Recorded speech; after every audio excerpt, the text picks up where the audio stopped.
I've been watching two sci-fi movies on Amazon. I've been watching The Expanse. I don't know if anyone's seen that.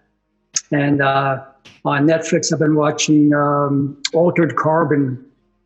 And they're both a few hundred years in the future. Very interesting look into fairly deep future. The thing that you see is that, the world has dramatically changed, but human nature is pretty much the same.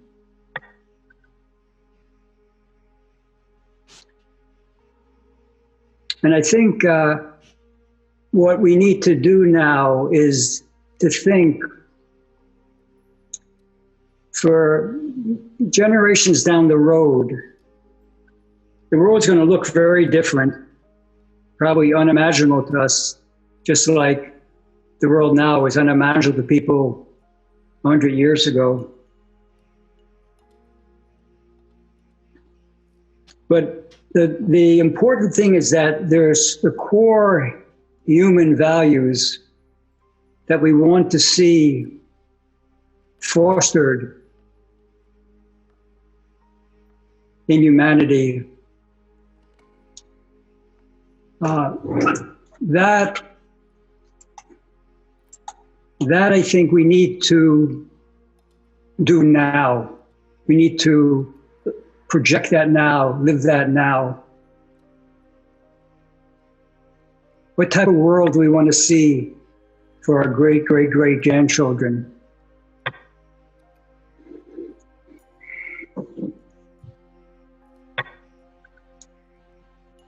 I see that for me, it's so important to keep my heart open. It closes down every day, often under very minor situations.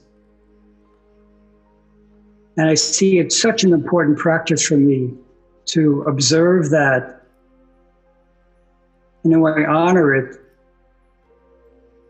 and then find a different way of connecting to the situation. Not even for the other person. I see how I cut myself off from all the higher frequencies when I close my heart off.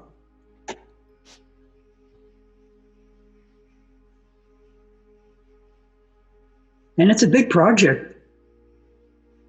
It's a big job to all that conditioning that is pushing me to close down and to withdraw and to write someone off or to respond in a way that escalates the situation. To come back in a way that is full of heart, for me is a big project, and I would say my main sadhana now.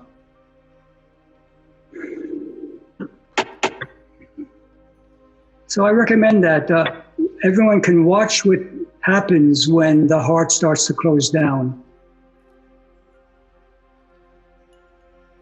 Physically, mentally.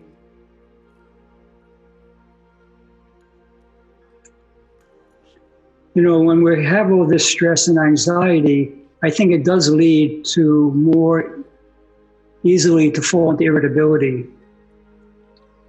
And I do see that a lot. Quite a few people are contacting me, and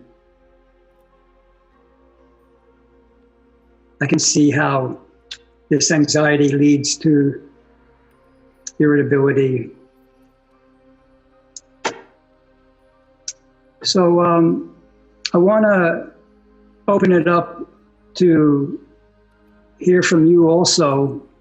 I think everyone knows that, fear is not a good response to our situation. Again, not by minimizing the situation. That's where it gets tricky. We want to recognize the immensity of the threat, and we want to deal with our fear. Ramanjali sent out her weekly newsletter, Integrated newsletter, And there was an article there, I think it was by Mitra Lerner, and he quotes Hafiz. I really enjoyed seeing this very short quote from the poet Hafiz. Fear is the cheapest room in the house. I like to see you in better living conditions. I love that. Fear is the cheapest room in the house. I'd like to see you in better living conditions. So we know that how the fear wears us down. You know, during a crisis, that's when you'll see the samskaras that are beneath the surface. They'll come up, they'll force their way up. And that's good, because in the subconscious, we can't really deal with them. So this is a good opportunity to see what's coming up and find a better way to deal with this. So maybe people could share a little bit about what's coming up for you and how are you working with that.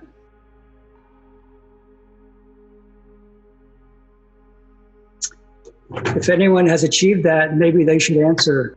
I think the mind, whatever, we may touch that quiet place that is never disturbed for a few moments of meditation. That is so nourishing. We shouldn't minimize that at all. But as we get up and move around, to hold on to that, I'm not at that level yet. But I definitely see that having that few moments in that formal practice where I touch something does permeate things. It does, I think the spectrum of how upset or how far I go from that has narrowed over time. For me, you know, I try to keep the thread going by mantra repetition. People may have their own way of doing it, but and not just mechanically repeating the mantra. I mean, many times I am mechanically repeating the mantra, but whenever I become aware of that, can I put my heart and have the faith that deep resonance is coming from that source, and it's permeating me, it's permeating my mind, it's permeating my life view. To me, it's the simplest and most powerful way to try to keep that meditative state alive. And then, just as I was saying, watch my reactions and be hypersensitive to my reactiveness and how it diminishes the quality of my life. I was going to say two things. Those would be the two things: mantra repetition and awareness of my reactions, and awareness of how painful it is to live in that narrow scope, that closed-hearted vision of life. I'm sure there are many other answers. And for me, of course, you know, I live in an ashram, particularly now that we're closed. It's easy to do this, but I meditate 3 times a day. So it's not that one time in a day I touch that spot.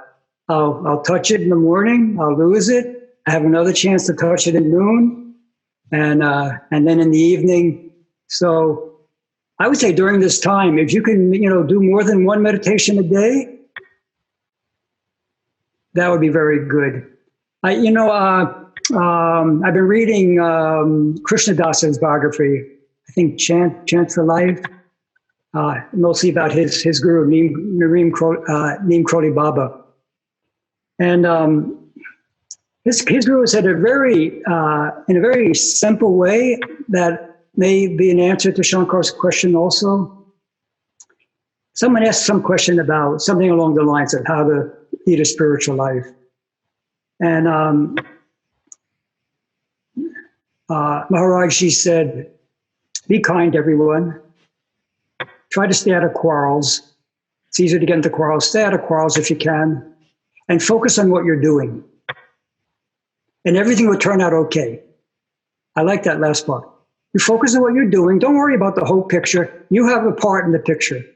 You do your part and try to spread some kindness. If you can alleviate some suffering, that'd be wonderful. But pay attention to what's in front of you, what your destiny has brought you, and then trust that things are going to turn out okay.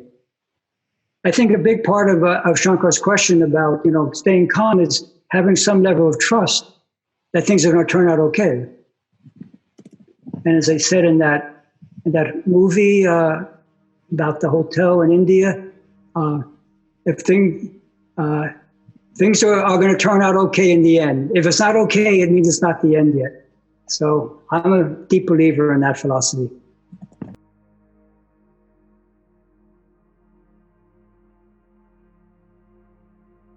Yeah, that's a big one.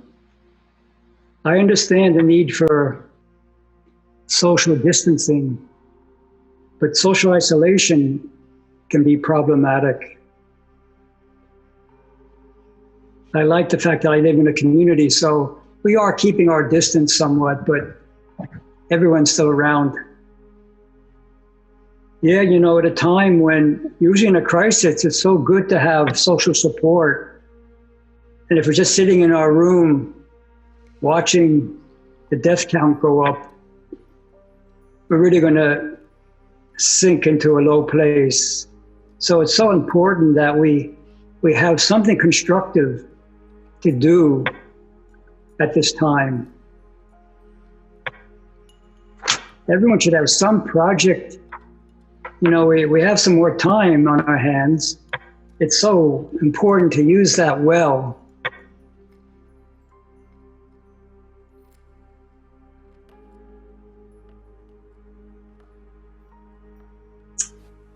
Yeah, so if you are feeling that the isolation is really starting to be unhealthy for the mind,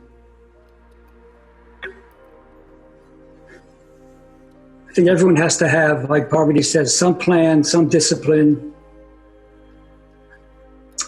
I'm working on a book on the Bhagavad Gita, and I'm putting my time into that. And that's so wonderful to focus on those teachings and to fill my mind and my heart with those ideas. So definitely some type of spiritual reading or study, swadhyaya, is important at this time. And also, it's good to have some humor in your life. Anything that can lighten things up, I think, is crucial. And maybe talk to yourself. Now I'm going to the bathroom. Now I'm eliminating. Thank God. Whatever, it's just, you have yourself to talk to. For me, I hope for a number of you, having faith in the Guru is a thing that holds me most steady. And for me also, recognizing that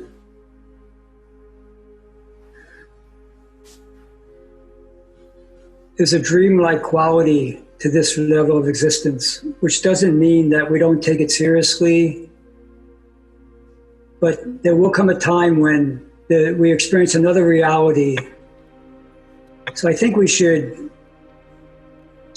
do what we can at our current level of consciousness and recognize that we're going to be moving to another level of consciousness. And at that level, things are quite different. I don't know if those words make sense to anybody, but, oh yeah, Shankar Friend is saying that, it's something, yeah. Yeah, I have this on my wall. I don't know if you can read it. It's in Gurudev's handwriting. Guru Guru Jap Nam, Ao Swaram Swap Nam. And the translation would be, do the japa that the Guru gave you and recognize that everything else is a dream. It's a very beautiful, high level of thinking. Do the japa repeat the mantra that you received from the Guru, and